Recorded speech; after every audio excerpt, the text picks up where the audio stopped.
Hello everyone. Today we're going to learn 8 sentences that we can use in daily life เนาะสวัสดีทุกคนเนาะวันนี้สิอาจารย์จะมาสอน8ประโยคที่เราสามารถเอาไปใช้ได้จริงในชีวิตประจำวันเนาะ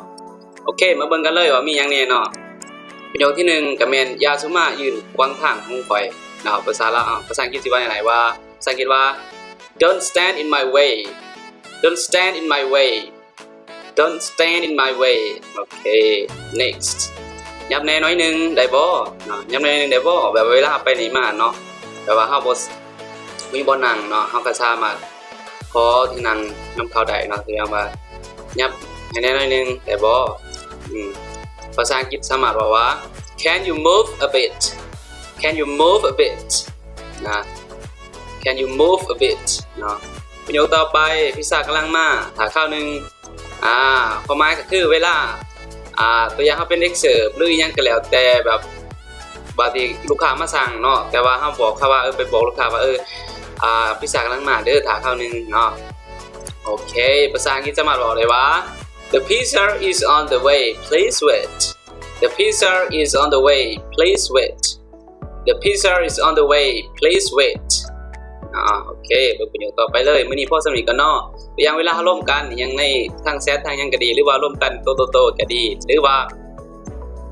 แบบว่าเรียนเฮาสอนสินะเป็นครูสอนเฮาก็สามารถโอเคมื้อนี้พอสำนึกกันเนาะจังซี่นะภาษาอังกฤษว่า Let's call it a day Let's call it a day Let's call it a day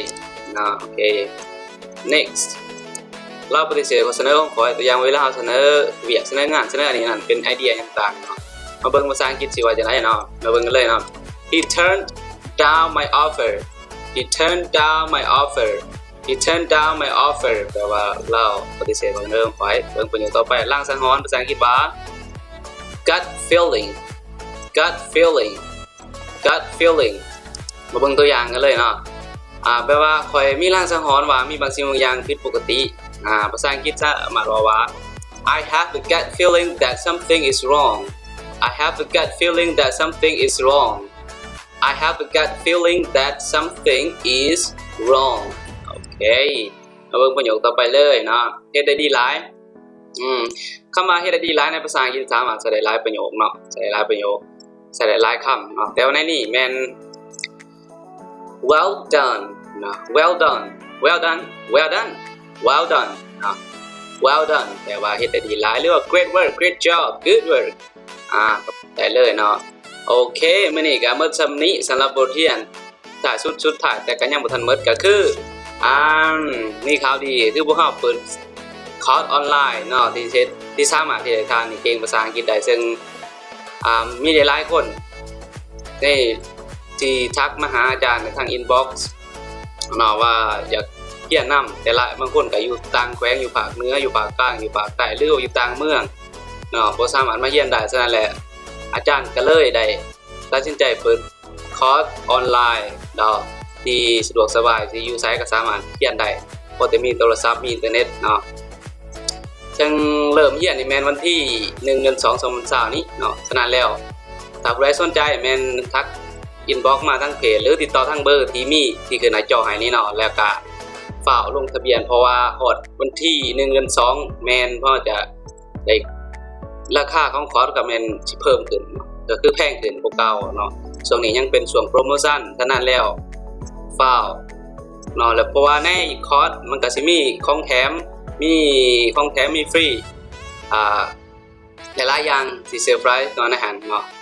แล้วก็รับรองว่าถ้าเรียนไปแล้วบ่เข้าใจหรือบ่ถ้าบ่เก่งขึ้นเลยก็สามารถไปเอาบทตัวเองได้เนาะก็สามารถมา inbox มาร่วมกันได้แล้วก็สิคืนเงินให้ 100% เลยเนาะก็คือถ้าผู้ใดอาจารย์สอนไปแล้วว่าบ่ได้หยังเลยนะเนาะฉะนั้นแล้วผู้ใดที่สนใจก็แม่นให้ inbox หรือว่าโทรตรงไซเบอร์ที่ขึ้นหน้าจอนี่แหละก็มาจองราคาพิเศษว่าซั่นเดี๋ยวทางทีมงานจะตอบเนาะทาง inbox เนาะเพราะว่าฟ้าวเนาะถ้าบ่ฟ้าวเพราะโอกาสเป็นของเฮาเขาบอกว่าโอกาส ถ้าเห็นแล้วบ่กลัวไว้ก็เปรียบเสมือนอากาศมันก็สิหายไปฉะนั้นแล้วเปล่ารอเพื่อว่าเฮ็ดให้ชีวิตเราดีขึ้นเดี๋ยวนี้ก็ปี2020เพราะว่าภาษาอังกฤษเป็นสิ่งหนึ่งที่สามารถช่วยให้เราก้าวไปสู่อีกจุดหนึ่งที่ดีขึ้นถ้าเราสามารถสื่อสารบ่ว่าจะไปท่องเที่ยวไปต่างประเทศเรียนต่างประเทศยังต่างหรือแม้แต่ดำเนินธุรกิจถ้าเราสามารถเว้าภาษาอังกฤษได้แม้แต่เราเรียนอยู่ถ้าได้ภาษาอังกฤษเราสามารถเสิร์ชหาข้อมูลต่างๆสามารถหาข้อมูลจากต่างประเทศที่ทันสมัยที่อัปเดตล่าสุดเราก็สามารถไปฟังได้ถ้าเราบ่ได้ภาษาอังกฤษก็ต้องได้ท่าเข้าแปลกระบวนการแปลคนตัวอย่างว่าปุ่มเขียนปุ่มหัวนึงสำคัญสิได้แปลมาเป็นภาษาลาวหรือภาษาไทยภาษาลาวยังบ่ค่อยมีเนาะภาษาไทยก็ใช้เวลาหลายปีข้อมูลตรงนั้นมันก็สิบางอย่างมันก็ล้าสมัยไปแล้วมันเอาอัปเดตไปแล้วฉะนั้นถ้าเราได้ภาษาอังกฤษก็เป็นข้อได้เปรียบอันหนึ่งเนาะฉะนั้นถ้าผู้ใด